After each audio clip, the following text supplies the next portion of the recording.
Have you ever felt like someone close to you is undermining you, but you can't prove it? This type of invisible sabotage is more common than it seems, and Carl Jung was one of the first to shed light on this subtle yet devastating behavior. For him, the so-called shadow, the part of the psyche that hides repressed desires, resentments, and envy, does not disappear when ignored. On the contrary, it gains strength, especially in the closest relationships. And when this shadow encounters someone who shines, who grows, who challenges the mediocrity of others just by existing, it reacts with poison disguised as affection. This is what Jung would call projection. When someone dumps on you everything they can't bear to face in themselves. Sabotage starts small, almost imperceptible. A passive-aggressive comment here, a strategic absence there, subtle criticism disguised as advice. Are you sure you want to do that? Maybe it's not the best time to take a risk, or I thought you had given up on that, are seemingly neutral phrases, but loaded with precisely planted doubt. The intention is not to bring you down directly. It is to make you doubt yourself. The shadow does not scream, it whispers. It does not confront, it influences. And all of this often comes from those who claim to care about you. This type of relationship leaves no visible bruises, but it drains your energy, empties your self-confidence, and makes you question even your victories. Hidden envy, a recurring theme in Jung's reflections, is dangerous because it does not admit itself as such. It disguises itself as friendship, camouflages itself in care, and acts with poisonous politeness. People who sabotage you in silence usually smile at you in public, but turn their faces away when you turn your back. They can't stand your progress because it exposes their stagnation. And if you don't understand this dynamic, you run the risk of thanking them for their help while they lead you to failure. The human mind has a natural tendency to deny what it doesn't want to see. And those who are stuck in a toxic relationship, where shadow and manipulation reign, hardly realize that the poison is between the lines, not in the statements. Criticism comes as a joke, distancing as coincidence, apathy as tiredness. And little by little, you mold yourself to the space they offer you, limited, stifling, controlled. The greatest danger lies precisely in normality. Emotionally toxic people are masters at appearing normal. They know how to disguise themselves, they know how to manipulate, they know how to make you feel wrong for doubting them. And that is why so many remain trapped for years in relationships where they are sabotaged without realizing it. Healing begins when you recognize this pattern and give yourself the right to protect your light from the shadows of others. Understanding this is not paranoia. It is emotional survival. Psychological projection is not limited to abstract ideas. It shapes the environment, alters the emotional climate around you, and infiltrates the lines of every relationship. You walk into a place, and without really understanding why, you feel a strange weight, a tension in the air. It's as if something is out of place, even when everything seems normal. This is not an exaggeration. It is the smell of shadows hovering in the emotional space. Often, the body senses what the mind has not yet been able to decipher. And when you start to notice these subtle signs that someone secretly hates you, the next step is to identify how this resentment hides behind ambiguous behaviors, such as irony, sarcasm, and poisonous jokes. Those who master sarcasm are often masters at hiding aggression behind smiles. Barbs are thrown as jokes, and those who react are seen as overly sensitive. But in reality, this type of humor is a sophisticated weapon of passive-aggressive behavior. Phrases such as, "Only you would do that," or "I would never expect anything else from you," carry judgments disguised as lightheartedness. These are comments that provoke, but do not come across as attacks. Jung explained that unconscious contempt often comes disguised as humor, because admitting hatred openly would be recognizing one's own shadow, something the ego strongly rejects. These veiled criticisms are widespread in the environments we frequent, at work, at family gatherings, among friends. You share an achievement and receive a cynical compliment or a comment that deflates your enthusiasm. The problem is not only what is said, but the intention behind it. It's as if the person is constantly trying to pull you back down, even when you just want to share your joy. And what's most dangerous is that you often laugh along without realizing that you've become the target. This pattern intensifies with subtle sabotage, one of the most effective ways to weaken someone without leaving a trace. A piece of distorted advice, a forgotten promise, a suggestion that seems well-intentioned but undermines your decisions. People who act this way rarely show hostility. On the contrary, they play the role of ally. They use phrases like, "I just want to help you," or "it's for your own good," while steering you toward choices that keep you from growing. Jung warned that what we deny in ourselves is projected onto others. So when someone can't stand your success or autonomy, their instinctive reaction is to sabotage you covertly. This happens not out of conscious malice, but because your progress confronts their stagnation. And when the shadow is wounded, it wants revenge. That's why identifying these behaviors is not an exaggeration. It's protection. It is a defense against relationships where manipulation hides under the guise of closeness. Subtle sabotage is rarely an isolated act. It goes hand in hand with something even more toxic, the calculated absence of support. When someone cannot deal with their own shadows, they cannot be genuinely present for others. Jung said that what we ignore in ourselves manifests itself against those around us, which is why those who need support the most often receive silence. Not all distancing is inattention. Often, it is strategy. And this absence hurts more than any direct criticism. You share an achievement and hear an emotionless, "Oh, cool," as if it had no value. You vent about a problem and the response is cold, almost impatient, like, "That happens to everyone." This pattern repeats itself in different relationships. The friend who disappears when you need them, the colleague who omits an opportunity that could help you, the relative who treats your victories as if they were irrelevant.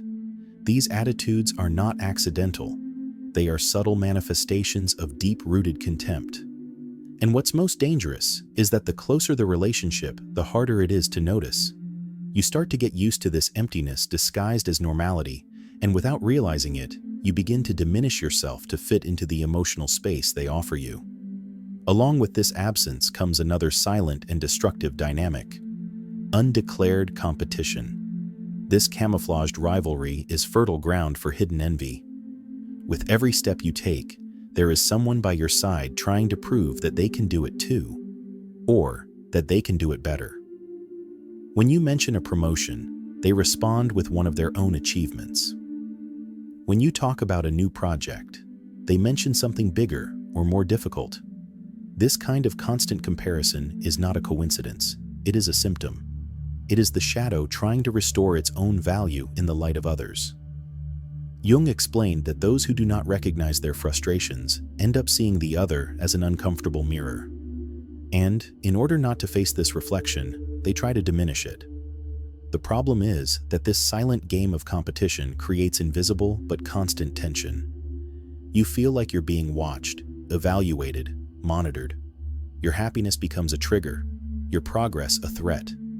And if you're not aware of it, you start to withdraw. Competition doesn't come with insults.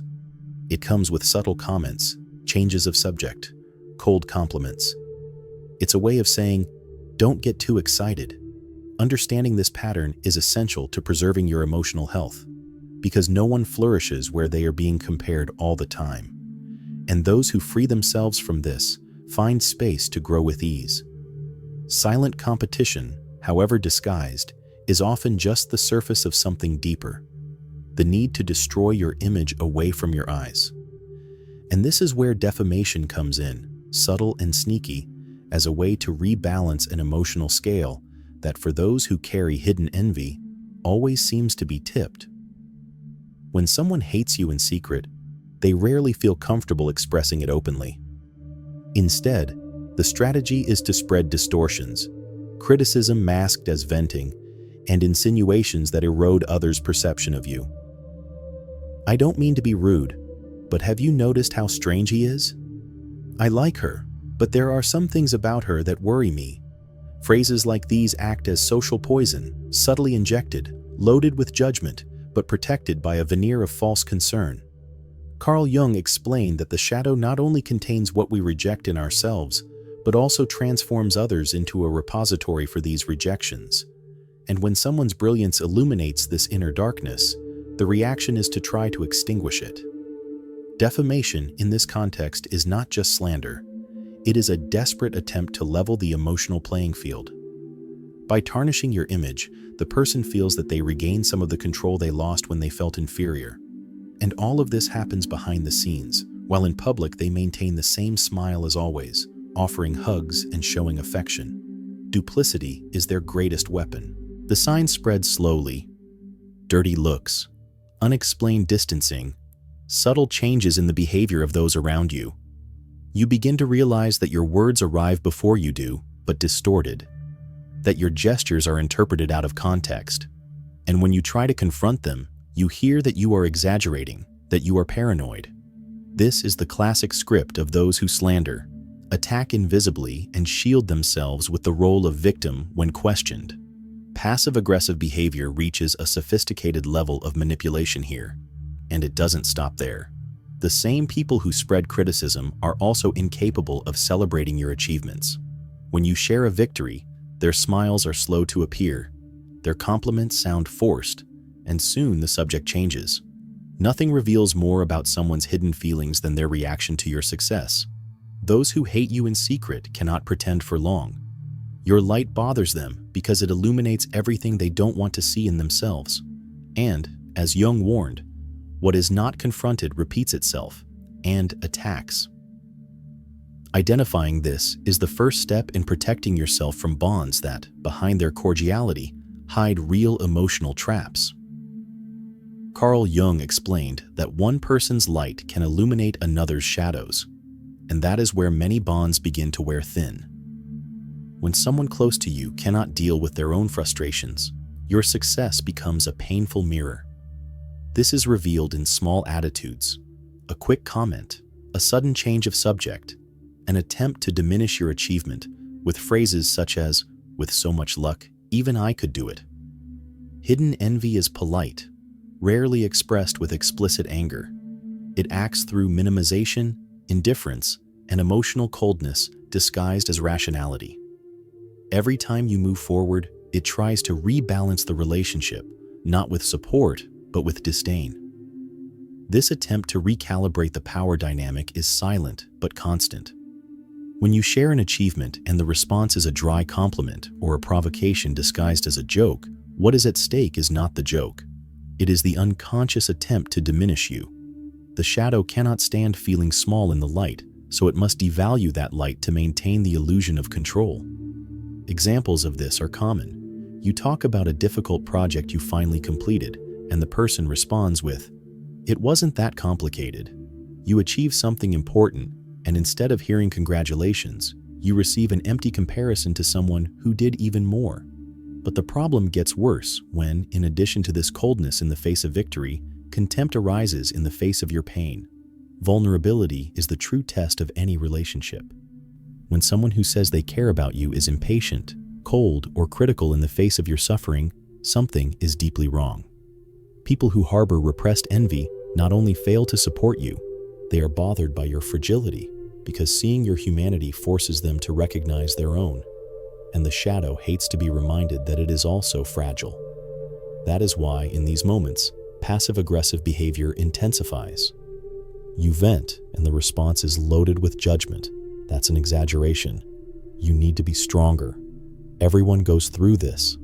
There is no room for empathy, only emotional control disguised as advice. The message is clear. Your pain bothers them. Your weakness is uncomfortable. Your truth is inconvenient. Coldness is a way of denying your emotional legitimacy, and this pushes you further into internal isolation. Carl Jung said that we project onto others what we refuse to see in ourselves. So, when faced with your vulnerability, this person reacts with contempt, not because you are weak, but because your pain exposes the cracks they are trying to hide. This is the point where the bond ceases to be merely toxic and becomes dangerous. Because when even your pain becomes a target for judgment or rejection, there is no longer any safe ground in this relationship. And inevitably, the next step in the shadow will be to try to control, When emotional contempt turns into coldness, and that coldness evolves into subtle control, we enter the most dangerous stage of toxic relationships. The person who once competed in silence, who minimized your victories and ignored your pain, now begins to try to shape your decisions. But this control does not come with shouting or explicit orders. It comes disguised as concern, insistent advice, constant vigilance over your choices. Carl Jung described this movement as an attempt by the shadow to project its insecurities onto others, creating an illusion that by manipulating those around them, it is possible to appease their own internal chaos. This type of manipulation is tricky because it presents itself as zeal. The person says they want what's best for you, that they're trying to protect you, but every suggestion they make pulls you further away from your autonomy. Criticism of your friendships, exaggerated warnings about new opportunities, pessimistic scenarios presented as advice. All of this has the same goal: to keep you under their control. And the more you try to break free, the tighter they pull the reins with arguments that seem reasonable. But deep down, what's at stake isn't your well-being, it's their fear of seeing you grow without needing them. This dynamic is destructive because it operates invisibly. There is no direct confrontation, no open accusations. What exists is an emotional entanglement, where you begin to question your own judgment, as if you need that person's validation for every step you take. Emotional manipulation, when sustained by this kind of hidden jealousy, silently undermines your freedom.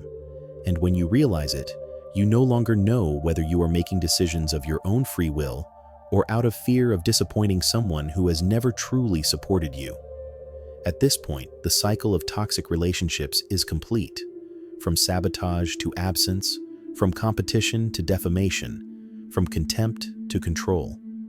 Those who do not learn to identify these patterns run the risk of living imprisoned in bonds that feed on their brilliance and are strengthened by their doubt. The good news is that once you recognize these signs, there is no way to ignore them. And when you see clearly, you begin to break the chains. If this content helped you identify these emotional traps, like the video, subscribe to the channel and share it with someone who may be going through this in silence. And if you believe in the importance of reflections like this, consider leaving a donation of any amount. Your help strengthens this work and allows more content like this to reach those who need it. Here, every word has a purpose: to raise awareness, open paths, and give back power to those who always had it but were taught to doubt themselves.